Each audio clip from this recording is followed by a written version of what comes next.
fellow Americans, 4 years ago, we launched a great national effort to rebuild our country, to renew its spirit, and to restore the allegiance of this government to its citizens. In short, we embarked on a mission to make America great again for all Americans. As I conclude my term as the 45th President of the United States, I stand before you truly proud of what we have achieved together. We did what we came here to do, and so much more. This week, we inaugurate a new administration and pray for its success in keeping America safe and prosperous. We extend our best wishes, and we also want them to have luck, a very important word.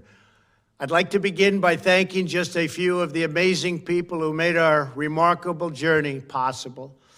First, let me express my overwhelming gratitude for the love and support of our spectacular First Lady, Melania. Let me also share my deepest appreciation to my daughter Ivanka, my son-in-law Jared, and to Barron, Don, Eric, Tiffany, and Lara. You fill my world with light and with joy. I also want to thank Vice President Mike Pence, his wonderful wife Karen, and the entire Pence family. Thank you as well to my Chief of Staff, Mark Meadows, the dedicated members of the White House staff, and the cabinet, and all of the incredible people across our administration who poured out their heart and soul to fight for America. I also want to take a moment to thank a truly exceptional group of people, the United States Secret Service. My family and I will forever be in your debt.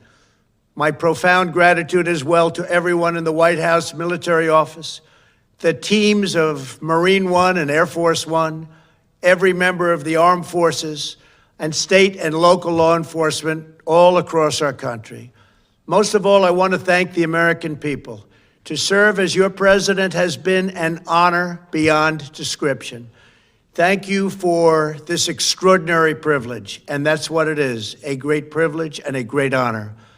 We must never forget that while Americans will always have our disagreements, we are a nation of incredible, decent, faithful, and peace-loving citizens who all want our country to thrive and flourish and be very, very successful and good. We are a truly magnificent nation. All Americans were horrified by the assault on our Capitol. Political violence is an attack on everything we cherish as Americans. It can never be tolerated. Now more than ever, we must unify around our shared values and rise above the partisan rancor and forge our common destiny. 4 years ago, I came to Washington as the only true outsider ever to win the presidency. I had not spent my career as a politician, but as a builder looking at open skylines and imagining infinite possibilities. I ran for president because I knew there were towering new summits for America just waiting to be scaled. I knew the potential for our nation was boundless as long as we put America first. So I left behind my former life and stepped into a very difficult arena, but an arena nevertheless with all sorts of potential if properly done. America had given me so much, and I wanted to give something back. Together with millions of hardworking patriots across this land, we built the greatest political movement in the history of our country. We also built the greatest economy in the history of the world. It was about America first because we all wanted to make America great again. We restored the principle that a nation exists to serve its citizens. Our agenda was not about right or left. It wasn't about Republican or Democrat, but about the good of a nation, and that means the whole nation. With the support and prayers of the American people, we achieved more than anyone thought possible. Nobody thought we could even come close. We passed the largest package of tax cuts and reforms in American history. We slashed more job-killing regulations than any administration had ever done before. We fixed our broken trade deals, withdrew from the horrible Trans-Pacific Partnership and the impossible Paris Climate Accord, renegotiated the one-sided South Korea deal, and we replaced NAFTA with the groundbreaking USMCA. That's Mexico and Canada, a deal that's worked out very, very well.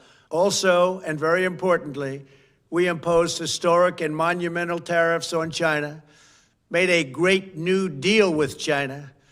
But before the ink was even dry, we and the whole world got hit with the China virus. Our trade relationship was rapidly changing. Billions and billions of dollars were pouring into the U.S., but the virus forced us to go in a different direction. The whole world suffered, but America outperformed other countries economically because of our incredible economy and the economy that we built. Without the foundations and footings, it wouldn't have worked out this way. We wouldn't have some of the best numbers we've ever had. We also unlocked our energy resources and became the world's #1 producer of oil and natural gas, by far. Powered by these policies, we built the greatest economy in the history of the world. We reignited America's job creation and achieved record low unemployment for African Americans, Hispanic Americans, Asian Americans, women, almost everyone. Income soared, wages boomed, the American dream was restored, and millions were lifted from poverty in just a few short years. It was a miracle. The stock market set one record after another, with 148 stock market highs during this short period of time, and boosted the retirements and pensions of hardworking citizens all across our nation. 401ks are at a level they've never been at before. We've never seen numbers like we've seen, and that's before the pandemic and after the pandemic. We rebuilt the American manufacturing base, opened up thousands of new factories, and brought back the beautiful phrase, "Made in the USA." To make life better for working families, we doubled the child tax credit and signed the largest ever expansion of funding for child care and development. We joined with the private sector to secure commitments to train more than 16 million American workers for the jobs of tomorrow.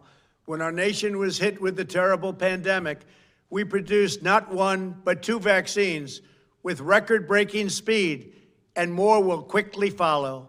They said it couldn't be done, but we did it. They called it a medical miracle, and that's what they're calling it right now, a medical miracle. Another administration would have taken 3, 4, 5, maybe even up to 10 years to develop a vaccine.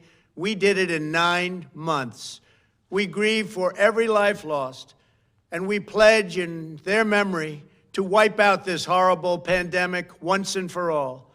When the virus took its brutal toll on the world's economy, we launched the fastest economic recovery our country has ever seen. We passed nearly $4 trillion in economic relief, saved or supported over 50 million jobs, and slashed the unemployment rate in half. These are numbers that our country has never seen before. We created choice and transparency in healthcare, stood up to Big Pharma in so many ways, but especially in our effort to get favored nations clauses added, which will give us the lowest prescription drug prices anywhere in the world. We passed VA choice, VA accountability, right to try, and landmark criminal justice reform. We confirmed 3 new justices of the United States Supreme Court. We appointed nearly 300 federal judges to interpret our Constitution as written. For years, the American people pleaded with Washington to finally secure the nation's borders. I am pleased to say we answered that plea and achieved the most secure border in U.S. history. We have given our brave border agents and heroic ICE officers the tools they need to do their jobs better than they have ever done before, and to enforce our laws and keep America safe. We proudly leave the next administration with the strongest and most robust border security measures ever put into place. This includes historic agreements with Mexico, Guatemala, Honduras, and El Salvador, along with more than 450 miles of powerful new wall. We restored American strength at home and American leadership abroad. The world respects us again. Please don't lose that respect. We reclaimed our sovereignty by standing up for America at the United Nations and withdrawing from the one-sided global deals that never served our interests. And NATO countries are now paying hundreds of billions of dollars more than when I arrived just a few years ago. It was very unfair. We were paying the cost for the world. Now the world is helping us. And perhaps most importantly of all, with nearly $3 trillion, we fully rebuilt the American military, all made in the USA. We launched the first new branch of the United States Armed Forces in 75 years, the Space Force. And last spring, I stood at Kennedy Space Center in Florida and watched as American astronauts returned to space on American rockets for the first time in many, many years. We revitalized our alliances and rallied the nations of the world to stand up to China like never before.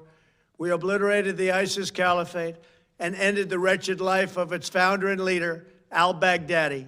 We stood up to the oppressive Iranian regime and killed the world's top terrorist, Iranian butcher Qasem Soleimani.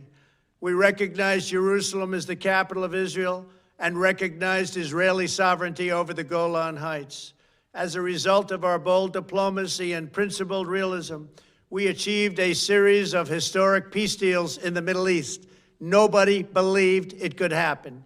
The Abraham Accords opened the doors to a future of peace and harmony, not violence and bloodshed. It is the dawn of a new Middle East, and we are bringing our soldiers home. I am especially proud to be the first president in decades who has started no new wars. Above all, we have reasserted the sacred idea that in America, the government answers to the people. Our guiding light, our North Star, our unwavering conviction has been that we are here to serve the noble, everyday citizens of America. Our allegiance is not to the special interests, corporations, or global entities. It's to our children, our citizens, and to our nation itself. As president, my top priority, my constant concern has always been the best interests of American workers and American families. I did not seek the easiest course. By far, it was actually the most difficult. I did not seek the path that would get the least criticism. I took on the tough battles, the hardest fights, the most difficult choices, because that's what you elected me to do. Your needs were my first and last unyielding focus. This, I hope, will be our greatest legacy. Together, we put the American people back in charge of our country. We restored self-government. We restored the idea that in America, no one is forgotten because everyone matters and everyone has a voice. We fought for the principle that every citizen is entitled to equal dignity, equal treatment, and equal rights, because we are all made equal by God. Everyone is entitled to be treated with respect, to have their voice heard, and to have their government listen. You are loyal to your country, and my administration was always loyal to you. We worked to build a country in which every citizen could find a great job and support their wonderful families. We fought for the communities where every American could be safe and schools where every child could learn. We promoted a culture where our laws would be upheld, our heroes honored, our history preserved, and law-abiding citizens are never taken for granted. Americans should take tremendous satisfaction in all that we have achieved together. It's incredible. Now, as I leave the White House, I have been reflecting on the dangers that threaten the priceless inheritance we all share. As the world's most powerful nation, America faces constant threats and challenges from abroad. But the greatest danger we face is a loss of confidence in ourselves, a loss of confidence in our national greatness. A nation is only as strong as its spirit. We are only as dynamic as our pride. We are only as vibrant as the faith that beats in the hearts of our people. No nation can long thrive that loses faith in its own values, history, and heroes, for these are the very sources of our unity and our vitality. What has always allowed America to prevail and triumph over the great challenges of the past has been an unyielding and unashamed conviction in the nobility of our country and its unique purpose in history. We must never lose this conviction. We must never forsake our belief in America. The key to national greatness lies in sustaining and instilling our shared national identity. That means focusing on what we have in common, the heritage that we all share. At the center of this heritage is also a robust belief in free expression, free speech, and open debate. Only if we forget who we are and how we got here could we ever allow political censorship and blacklisting to take place in America. It's not even thinkable. Shutting down free and open debate violates our core values and most enduring traditions. In America, we don't insist on absolute conformity or enforce rigid orthodoxies and punitive speech codes. We just don't do that. America is not a timid nation of tame souls who need to be sheltered and protected from those with whom we disagree. That's not who we are. It will never be who we are.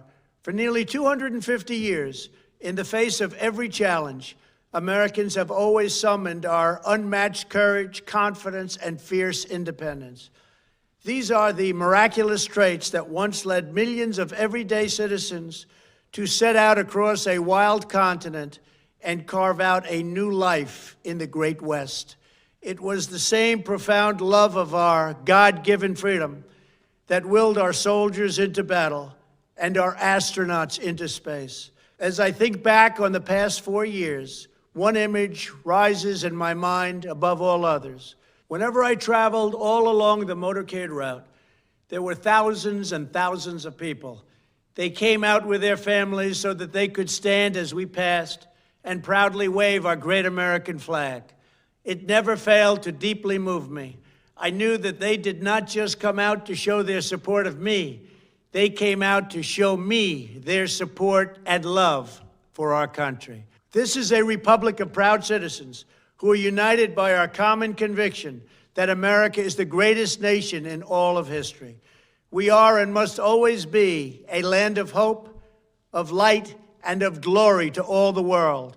This is the precious inheritance that we must safeguard at every single turn. For the past 4 years, I have worked to do just that.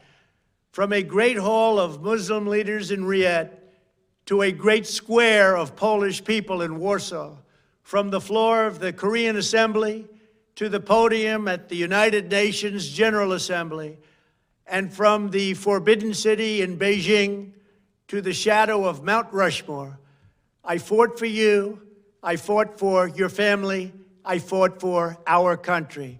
Above all, I fought for America and all it stands for, and that is safe, strong, proud, and free.